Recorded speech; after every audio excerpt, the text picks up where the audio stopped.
Você fez um livro muito interessante a respeito do suicídio. Comenta esse livro para nós. Ele não nasceu por acaso.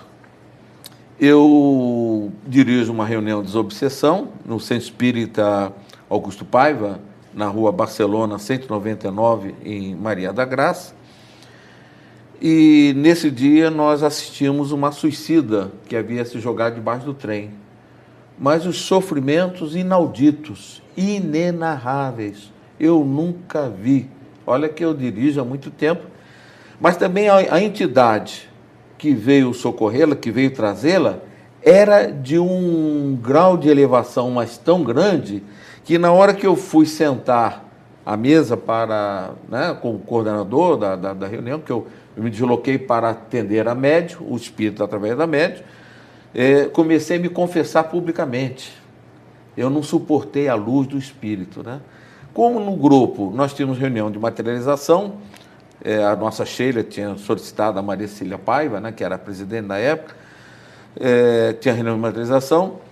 O espírito Palminha saiu da cabine muito emocionado, porque eu estava vendo o espírito todo retalhado, seu perispírito todo retalhado, com corte de sangue, etc., para fazer o tratamento através do ectoplasma, né, no perispírito. Para reconstruir o perispírito daquela entidade. Eles são levados para essas reuniões de tratamento e o Palminha, muito emocionado, eu trabalhava como médium perto da cabine de efeitos físicos, aí ele se aproximou e virou para mim e disse assim, um espírito sublime de mulher, porque ela que tinha levado essa alma, né, e falou para mim, Lívia, a esposa do senador Públio Lentulus, né? Porque a gente pensa que essas almas ficam lá em cima, né? Sem trabalho, sem serviço, sem fazer nada.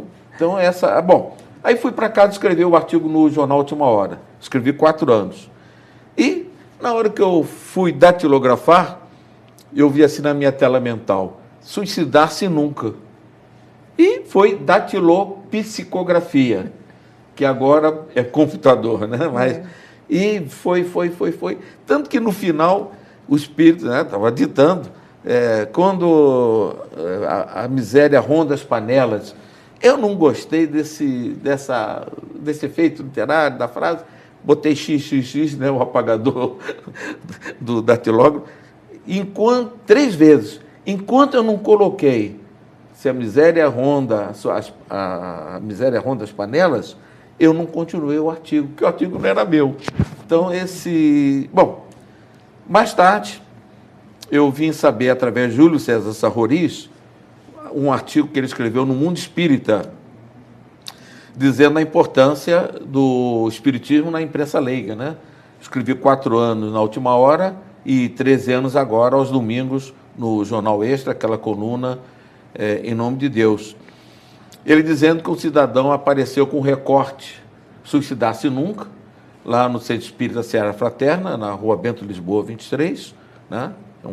Ali na Laranjeiras, e dizendo que ia se matar, e que, enfim, o Júlio parece que levou uns 40 minutos para desfazer, o cidadão ia se matar mesmo, né?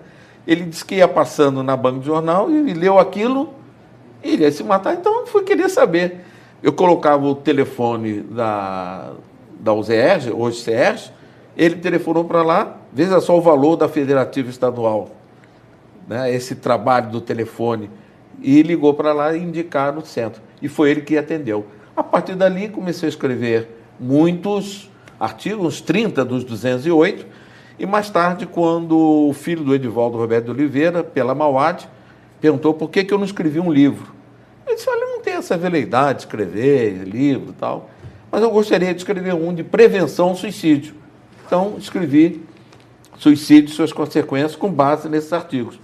Quando eu terminei praticamente, já estava em 32 artigos, eu fui passar o final de semana lá numa praia e tal, comecei a meditar e pedi assim, Dona Ivone Pereira, me ajude, me inspire, tal. Ela começou, olha só como ela sabia, não passe de 30 capítulos, eu já estava no 32, eu ia para 40. E coloca ao final de cada capítulo um pensamento do Evangelho para atenuar, né, do Evangelho do Cristo, para atenuar o peso dessa obra. Então está aí, Suicídio e suas consequências. 3ª edição já. Muito bom. A dona Ivone Pereira, quando estava na Terra, como médium, psicografou uma obra também maravilhosa, Memórias de um Suicida. Fale-nos um pouquinho sobre o conteúdo dessa obra. Eu acho que, na realidade, aquilo é um repositório de informações, principalmente para nós estudiosos, né? Tanto que no livro Suicídio e Suas Consequências, eu coloquei um capítulo quando o nosso Camilo Castelo Branco, ele fala de um curso que eles fazem na vida espiritual e pontuando 12 itens.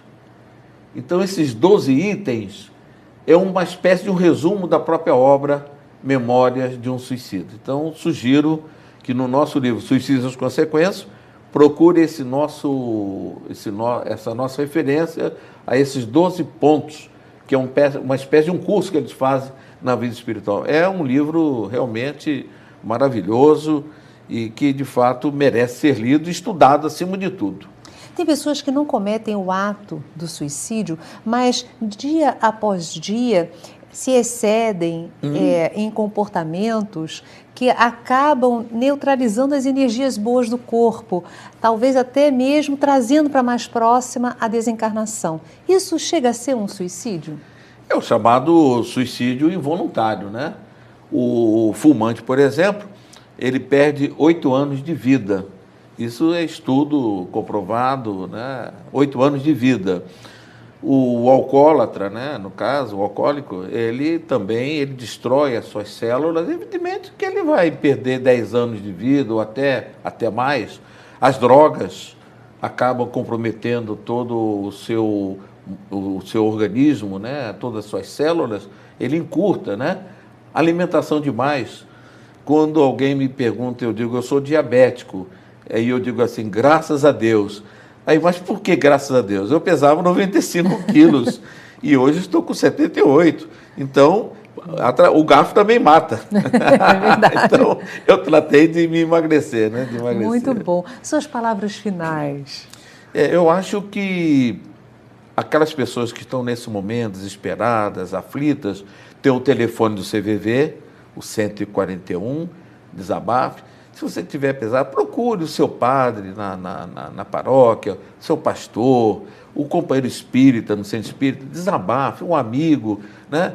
Procure exatamente uma religião, porque hoje em dia, sem Deus, sem o Cristo no coração, é difícil vencer as batalhas da vida. Muito obrigada, Gerson, pela sua participação no nosso programa.